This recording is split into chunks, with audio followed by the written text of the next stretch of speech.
ETF index mutual funds నేర్చుకుని stock మార్కెట్లో రాణించాలనుకుంటున్నారా? వెంటనే ఈ నెంబర్కి కాల్ చేయండి. మహాశివరాత్రి శుభాకాంక్షలు రమ్మ గారు. మహాశివరాత్రి శుభాకాంక్షలు జయ. సుమన్ టీవీ ప్రేక్షకులందరికీ మహాశివరాత్రి పర్వదిన శుభాకాంక్షలు. శివరాత్రి పర్వదినం గురించి మరొకసారి మీ మాటల్లో. మాఘ బహుళ చతుర్దశి, మాఘ మాసం వచ్చింది. మాఘ స్నానాలు మొదలుపెట్టారు. రథసప్తమని వరుసగా పండగలైనాయి. భీష్మ ఏకాదశి చేసాం. మాఘ పౌర్ణమి, మహామాఘి అని అందరూ సముద్ర స్నానాలు, నదీ స్నానాలు, ఈ వ్యవహారాలు నడుస్తుంటాయి. ఈ నెల చివరికి వచ్చేసరికల్లా మనకి చలి తగ్గిపోతుంది. శివరాత్రి వస్తే శివ శివ అని చలి తగ్గిపోతుంది అని చెప్పుకుంటాం. 3 రోజుల నుంచి హైదరాబాద్లో ఎంత చలిగా ఉందో, శివరాత్రి వచ్చేసరికి చలిపోయి ఎండ ఫిక్స్ అవుతుంది. ఈ మహాశివరాత్రి భారతదేశం అంతా అన్ని పక్కలా జరుపుకునే పర్వదినం. శివరాత్రి అంటే రాత్రి ముఖ్యం. అంటే ఉపవాసం ఉండటం, జాగరణ చేయటం, శివనామస్మరణతోటి రోజు గడపటం చాలా ముఖ్యమైనవి. శివుడు సాధారణంగానే మనం ఒక వాక్యం చెప్పుకుంటాం, అలంకార ప్రియో విష్ణు అభిషేక ప్రియ శివ. శివకేశవ తత్వాలని ఈ 2 వాక్యాల్లో చెప్పేస్తారు. అభిషేక ప్రియుడు పరమేశ్వరుడు. పగలు ఎలాగ మనం అభిషేకం చేసుకున్నా చేసుకోకపోయినా దేవాలయ దర్శనం కనుక కుదిరితే చేసుకుని, సాయంకాలము ఈ ప్రదోషకాలం నుంచి మనం శివరాత్రి పూజా విధానాన్ని చేసుకుంటే బాగుంటుంది. విశేషమైన ఫలితం లభిస్తుంది. శివరాత్రితోనట ఈ రాత్రి గనక మనం జాగారం చేసినా, లేకపోతే ఏదైనా శివారాధన చేసుకున్నా, ఉపవాసం ఉన్నా కూడా మన పాపం హరించిపోతుందట మొత్తం. శివరాత్రి మర్నాటి నుంచి ఫ్రెష్గా మళ్ళీ మొదలు పెట్టచ్చు. ఈవేళ చేసిన పూజలతోటి ఇప్పటిదాకా మనం చేసిన పాపాలన్నీ పోతాయి, అన్నీ నశిస్తాయి. శివరాత్రి మర్నాటి నుంచి మీరు ఒక కొత్త వ్యక్తిగా రూపొందచ్చు. ఇవాళ అన్నీ చేసాం, శివరాత్రితో పాపాలు పోతాయని చెప్పాం, విన్నారు. నేనే కాదు, గురుగారులందరూ చెప్తారు, శివరాత్రి కనుక ఉపవాసం చెయ్యి, శివదర్శనం చెయ్యి, దేవాలయ దర్శనం చెయ్యి, అభిషేకం చేయించు, అభిషేక తీర్థం పుచ్చుకో, జాగరణ చెయ్యి, పాపాలన్నీ పోతాయంటే అమ్మయ్య మనం అన్నీ పోయినాయని రేపు ఫ్రెష్ స్టార్ట్ మళ్ళీ స్టార్ట్ చేద్దాం అనుకోకూడదు. ఫ్రెష్ స్టార్ట్ అంటే పాపరహితమైన జీవితాన్ని నువ్వు మొదలు పెట్టాలి. అదే కదా. ఈ రకంగా మన జీవితాన్ని ముందుకు తీసుకోపోవచ్చు. మామూలుగా చూడు, శివకేశవులకి అభేదం. విష్ణువు పగటి పూట పూజింపదగినవాడు, పరమేశ్వరుడు రాత్రి పూట పూజింపదగినవాడు. ఇది ఒక విశేషంగా కనపడుతుంది. ఒక చోట ఒక పెద్దవారు ఎవరు రాశారో నాకు గుర్తులేదు, ఒక రైటప్ చదివితే నాకు తెలిసింది నిజమే కదా ఇది అనిపించింది. విష్ణువు పగలు మనం ఎలా ఉండాలి, విష్ణుమూర్తి ఎట్లా ఉంటాడమా, ఎప్పుడు చక్కగా నిత్యాలంకార శోభితుడు, ఎన్ని పువ్వులో ఎన్ని నగలో ఎంత వైభవమో. అవును, నువ్వు పగలు ప్రజలందరికీ కనపడతావు కదా, చక్కగా ఉండు, ప్రజెంటబుల్గా ఉండు. రాత్రి ఈ అలంకారాలు అన్నీ తీసేసి నిరలంకారంగా సింపుల్గా చెయ్యని చేరుతాం మనం.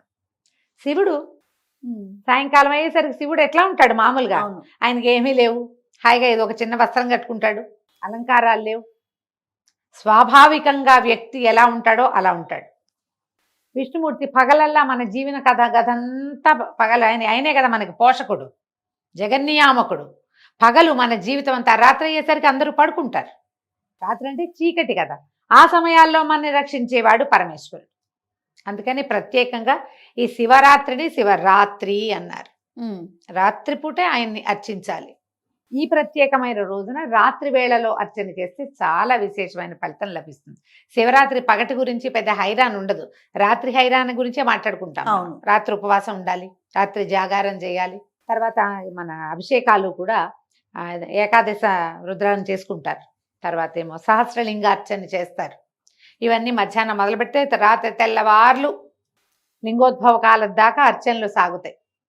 1:30 అట్లే లింగోద్భవం అయ్యేసరికి 3 లోపల ఇక అర్చనలు ఆపినా అక్కడి నుంచి తెల్లవారేదాకా శివనామస్మరణతోటి జాగరణ చేస్తాం. తెల్లవారాక స్నానం సంధ్యా చేసుకుని మన పనులలో మనం జ్వరపెడితే అయిపోతుంది శివరాత్రి. ఈ రోజున చేసేటువంటి శివారాధన, శివ ధ్యానము, ఇవన్నీ కూడా విశేషమైన ఫలితాన్ని ఇస్తాయి. మీరు ఎక్కడికో క్షేత్రాన్ని పరిగెత్తాలని అనుకోవద్దు. మీ సందు చివర, మీ వీధి మొదట్లో, మీ పక్క సందులో, మీ ఊర్లో ఎక్కడైనా దగ్గరలో ఉన్న శివాలయాన్ని మొదట దర్శించండి. అక్కడెక్కడికో పరిగెత్తుకెళ్దాం, అక్కడ విశేషమని భావించద్దు. మీ పక్కనున్న శివాలయం కూడా విశేషమే. అది బహుపాతది, ఎక్కువ మంది జనం రాకపోయినా సరే. ఇక్కడికి వెళ్ళకుండా మీరు ఎక్కడికి వెళ్ళినా మీకు ఏ ప్రయోజనము లభించదు. కాబట్టి సమీపంలో ఉన్న శివాలయ దర్శనం అవకాశం ఉంటే చెయ్యండి.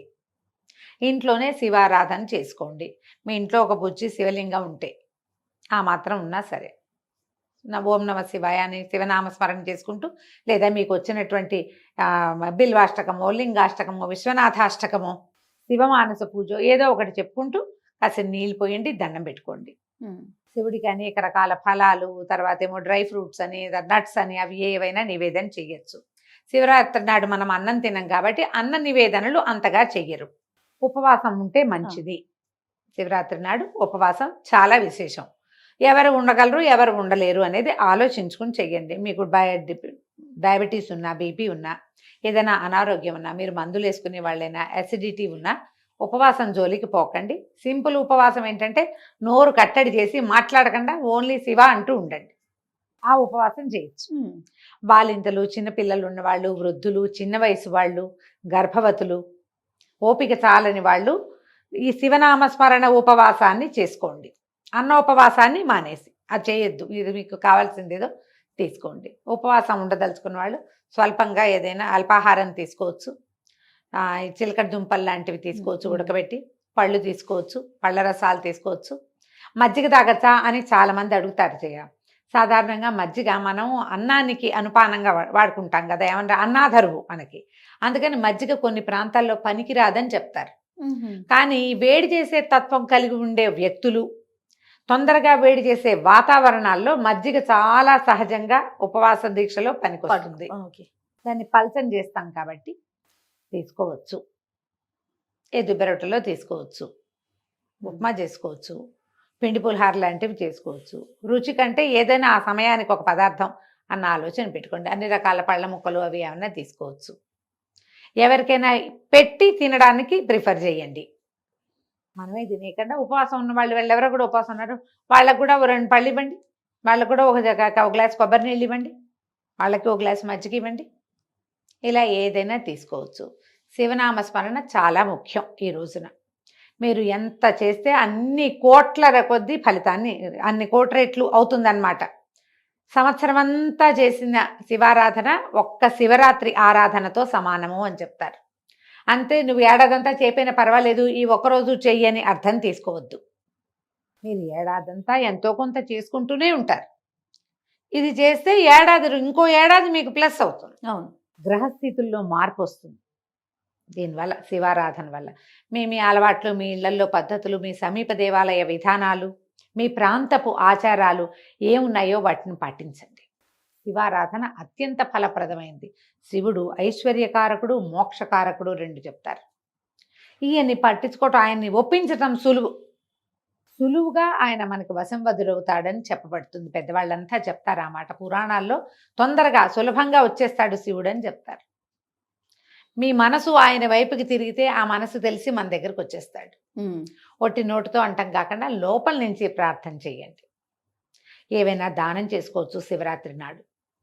మీరు పళ్ళు, కాయలు, పువ్వులు, బిల్వదళాలు, తర్వాత మీ దగ్గర ఏదైనా పురాతన కాలం నుంచి, కాశీ నుంచి తెచ్చిపెట్టిన గంగాజలం అంటే గంగాజలం ఎత్తే ఎవరికైనా ఇవ్వండి, అది కూడా అద్భుతమైన దానం. వస్త్రాలు ఇవ్వచ్చు, ఏవైనా దానం చేయొచ్చు, మంచిది.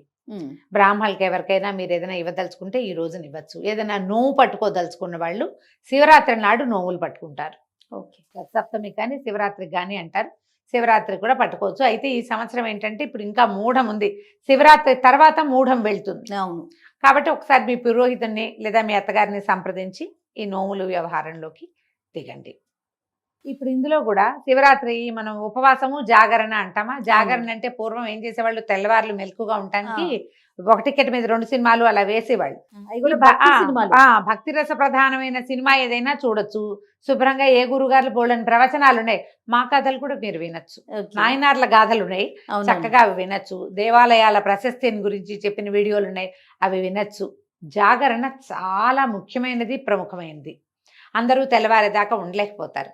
కనీసం లింగోద్భవ కాలం దాకా ఉండి, లింగోద్భవం తర్వాత తీర్థం ప్రసాదం పుచ్చుకొని పర్వాలేదు, కాస్త కొంచెం నడుము వాల్చినా ఏం కాకపోవచ్చు. కాకపోతే మరి మంచాల మీద పడుకోకుండా కాస్త ఏ సోఫాలోనో ఏ కిందో నడుము వాల్చండి, ఫలితం బాగుంటుంది. ఉమ్, ఏకసయాగతులు కావటం భార్యాభర్త అవి పనికిరం. ఉమ్, అలా కాకుండా చూసుకోండి. ఇప్పుడు ఈ ఉపవాసాన్ని ఎప్పుడు విడవాలి అని ఒక ప్రశ్న ఎప్పుడు అవునండి. ఉంటుంది. మర్నాడు ఉదయం మీరు మామూలుగా ఆరాధన చేసుకుని దీపారాధన చేసేసుకుని ఇంట్లో ఆ, భోజనం చేసి టిఫిన్ చేయొచ్చు, ఇంకే తప్పు లేదు దానికి. ఓహో. ద్వాదశి లాంటి నియమం ఇక్కడ రాదు, ఉమ్, తెల్లవారటమే. అలాగని తెల్లారగానే బయటికి ఎక్కడికో వెళ్ళి టిఫిన్ తినేసే పని మాత్రం చేయబోకండి, అది బాగుండదు అట్లాంటి పద్ధతి. మీరు ఇంట్లోనే దేవుడికి దీపం పెట్టుకుని ఏదైనా పండో ఫలమో నివేదన చేసుకుని ఆ, ఇంట్లో చేసుకుని తినండి. అది మీరు రాత్రి పగలల్లా ముందు రోజంతా ఉపవాసం ఉండి మర్నాడు ఈ బయట ఏదైనా తింటే ఆరోగ్యం కూడా చెడిపోతుంది. నాన్ వెజ్ తినచ్చా, ఇది ఒక ప్రశ్న వస్తూ ఉంటుంది. అవన్నీ మీ విజ్ఞతకే వదిలేస్తున్నానండి, మీరు ఆలోచించుకోండి. ఈ తినచ్చా అని ఎప్పుడు అడుగుతాం మనం, తినకూడదేమో అని మనకు లోపల మనసులో ఉంటే అనిపించినప్పుడు. మీకు ఆ ప్రశ్న వస్తుంది కదా. అవునండి. మరి మీకు ఒక విజ్ఞత, మీకు లోపల ఉంటాడు కదా ఒక ఆత్మారాముడు, ఆయన చెప్తాడు సమాధానం, చెయ్యొచ్చా చేయకూడదా అని. అవును. మిమ్మల్ని మీరు ప్రశ్నించుకుని చేస్తారో మాంతారో మీదే చాయిస్, ఇవి చెప్పేవి కాదు, అంతే. ఆలోచించుకుని చేయాల్సిందే. మర్నాడు మామూలుగా మీరు భోజనం చేసేసేయచ్చు, ఇంకే తప్పు లేదు. నమస్తే రమ్మగారు. నమస్తే జయ.